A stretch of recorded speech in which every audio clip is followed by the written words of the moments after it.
Shaukat Ali Chaudhary, secretary general Pakistan मजदूर महाज। तो मैं बात करना चाहता हूँ कि जो ये वायरस आया है कोरोना का, जो कोविड-19 का नाम दिया गया है, इसने वैसे तो मुतासर किया है, दुनिया की सारी इकॉनमी को मुतासर किया है, इंडस्ट्री को मुतासर किया है, आम आदमी की सेहत को मुतासर किया है, ज़िंदगी के मामूलात को मुतासर किया है। लेकिन इसके जो इम्पैक्ट्स वर्किंग क्लास पे आए हैं, मैं उसका जायज़ा लेना चाहता हूँ, चूँकि बेसिकली मेरा ताल्लुक़ वर्किंग क्लास के साथ है। तो ये बल्कि इसके आने के बाद ही सारी दुनिया में सबसे पहला काम क्योंकि ये था कि जी बंद कर दिया जाए तमाम कारोबार और तमाम चीज़ें।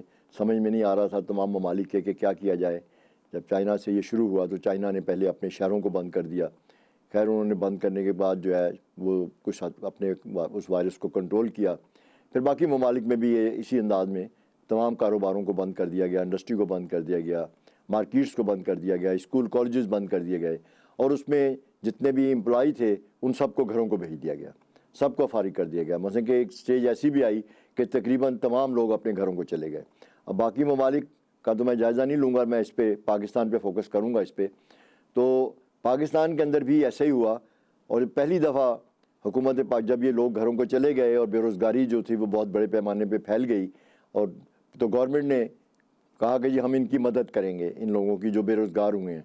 तो पहली दफ़ा ये बात सरकारी सतह पे निकल के सामने आई कि हुकूमत पाकिस्तान के पास ऐसा कोई डेटा ही मौजूद नहीं है कि कितने लोग बेरोज़गार हुए या पाकिस्तान में कुल वर्किंग क्लास की जो कुल तादाद है वो है कितनी है। तो उसकी कई रीज़न्स हैं कि वो मतलब कि उसका डेटा ना उसका जमा हो पाना, उसका सर्वे ना हो पाना, कि हमारे बहुत से महकमे जो हैं जिनकी ड्यूटी ये है कि वो तमाम रिकॉर्ड मेंटेन करें, उन्होंने वो रिकॉर्ड मेंटेन नहीं किया, उन्होंने इसकी परवाह ही नहीं की। क्योंकि बहुत सी हमारी इंडस्ट्री तो यहाँ ये भी कि अलमिया है कि बहुत सी इंडस्ट्री तो सिरे से रजिस्टर्ड ही नहीं है। जब वो रजिस्टर्ड ही नहीं होगी तो उसमें काम करने वाले वर्कर कहाँ से रजिस्टर होंगे। फिर जो इंडस्ट्री के अंदर वर्कर्स काम करते हैं, बहुत सी इंडस्ट्री के अंदर ये प्रॉब्लम है कि उनको अपॉइंटमेंट लेटर नहीं दिया जाता। जब अपॉइंटमेंट लेटर नहीं दिया जाता तो वो किसी रिकॉर्ड पे भी नहीं आते।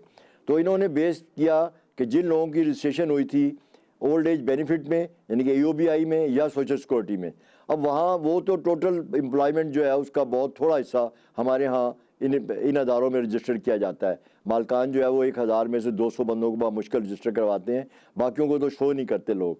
तो ये पहली दफ़ा ये हुआ, गवर्नमेंट ऑफ पाकिस्तान को ये महसूस हुआ कि हमारे पास कोई डेटा नहीं है।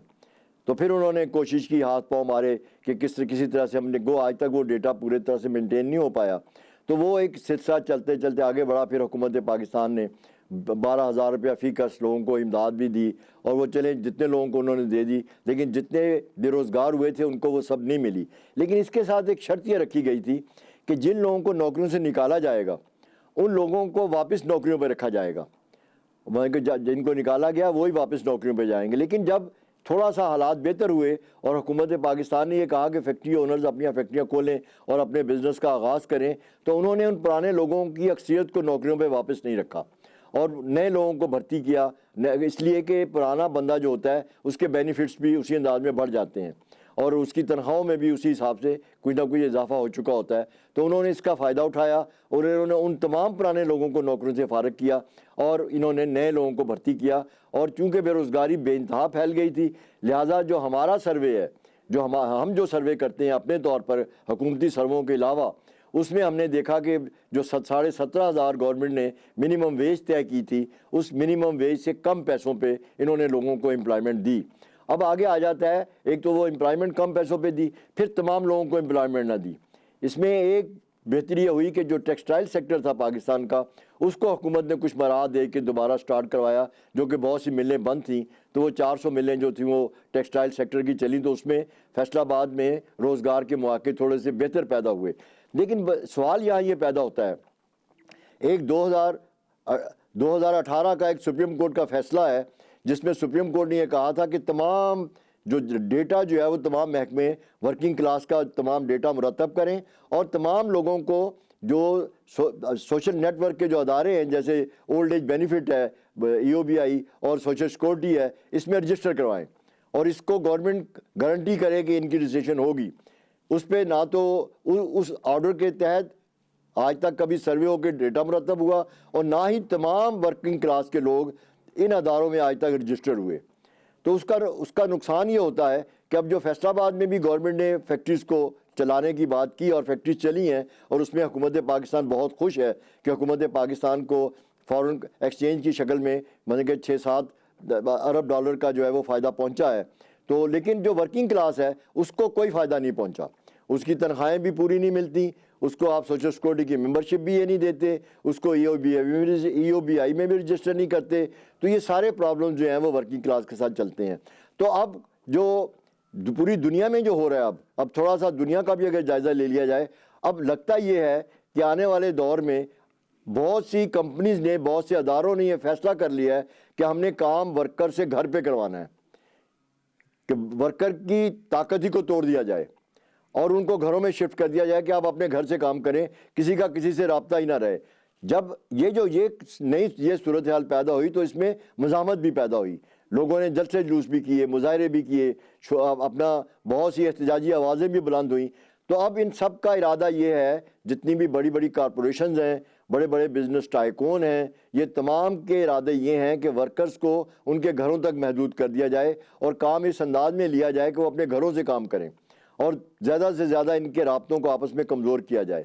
تو یہ ایک نئی صورتحال پیدا ہونے جا رہی ہے. کووڈ-19 کو اب اس کو 20 کہہ لیں، اب تو 21 آ گیا اور کووڈ جو ہے وہ چل رہا ہے آگے کی طرف.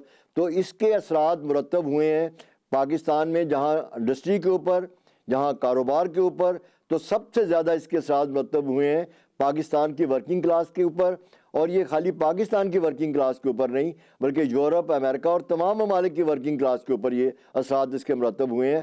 اور دوسرے علاج معالجے کا جو معاملہ ہے، علاج معالجے کے معاملے میں بھی مطلب کہ پاکستان جیسے ملک میں آج تک یہ ٹیسٹ ہی نہیں ہو پائے پورے کے پورے کہ ٹوٹل پیشنٹ ہیں کتنے ہمارے پاس. کہ حکومت کی کیپیسٹی اتنی نہیں ہے کہ وہ یہ جان پائے کہ ہمارے پاس کووڈ کے ٹوٹل پیشنٹ کتنے ہیں. تو ایک تو یہ پرابلم بھی ہے. پھر جب ورکنگ کلاس کے لوگ فیکٹریز میں کام کرتے ہیں تو وہاں ان کی آپس کی گیدرنگز ہوتی ہیں، وہ اکٹھے کام کرتے ہیں، تو وہاں پر بھی ایس او پیز پہ عمل درآمد اس انداز میں نہیں ہو پاتا، اور نہ ہی مالکان اس کی پرواہ کرتے ہیں کہ ایس او پی پہ عمل ہو، اور نہ ہی وہ ادارے اس کی پرواہ کرتے ہیں کہ وہ جا کر اس پہ عمل درآمد کروائیں. کہ اس میں تمام اداروں کا ایک ڈھیلا پن جو ہے وہ چلتا ہے اور لاپرواہی کا ایک عنصر جو ہے وہ موجود ہے. تو یہ جو کووڈ-19 آیا ہے اور اس کے جو پرابلمز ہیں وہ ورکنگ کلاس کے لیے زیادہ شدت کے ساتھ سامنے آ رہے ہیں، اور آنے والے دور میں یہ بے روزگاری جو ہے ورکنگ کلاس کی یہ بڑھے گی. اب یہاں یہ سوال پیدا ہوتا ہے کہ اگر یہ بے روزگاری بڑھتی ہے تو ان کو سنبھالنے والا کون ہوگا؟ پھر حکومتیں تو 12,000 روپیہ دینے کے بعد فارغ ہو گئیں کہ انہوں نے ایک دفعہ 12,000 روپیہ دے کے لوگوں کو جو ہے وہ اپنا فرض پورا کر دیا کہ ہم نے 12,000 روپیہ لوگوں کو دے دیا. لیکن جو بے روزگاری کا ایک افریت ہے، ایک طوفان آیا ہوا ہے، اس کو جابز کہاں سے دیں گے یہ؟ کہ حکومت کے جو اپنے ادارے ہیں ان میں اتنی کیپیسٹی نہیں ہے کہ وہ مزید امپلائمنٹ وہاں کی جا سکے.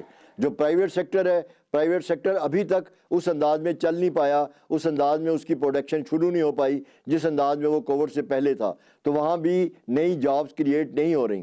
خالی فیصل آباد کے ایک ٹیکسٹائل سیکٹر کو ہم لے کر اگر بات کریں کہ وہ پورے پاکستان کی جاب جو ہے وہ دے دے گا تو یہ پاسبل نہیں ہے. تو حکومت پاکستان کے اوپر کو اس پر سنجیدگی سے غور کرنا پڑے گا اور بہت زیادہ سنجیدگی سے سوچنا پڑے گا کہ پاکستان 22 کروڑ عوام کا ملک ہے، یہاں پر کروڑ ورکنگ کلاس کے لوگ موجود ہیں، اور اگر بے روزگاری کو کنٹرول نہیں کیا جاتا اور حکومت نئے پروجیکٹ شروع نہیں کرتی اور ایسی پالیسیز نہیں بناتی جن میں نئے روزگار پیدا ہوں، یا تو لوگ کہ حکومتوں نے کچھ پروجیکٹس بنائے ہیں سیلف امپلائمنٹ کے کہ لوگ بینکوں سے قرضے لے کر کچھ اپنے کام کو آگے بڑھائیں. اب اس کا تو ایکسپیرینس نہیں ہے لوگوں کے پاس، کہ most of the people in کے پاس ایکسپیرینس نہیں ہے کہ کس طرح سے وہ اپنے کاروبار کو آگے بڑھائیں. یا تو آپ اس طرح کی فرمیں بنائیں، اس طرح کے ادارے بنائیں جو لوگوں کو مکمل گائیڈنس پرووائڈ کریں، مہیا کریں کہ آپ یہ کام کریں، اس کام میں یہ منافع کے چانسز ہیں اور اس کام کو اس انداز میں کریں، آپ کا پیسہ برباد نہیں ہوگا.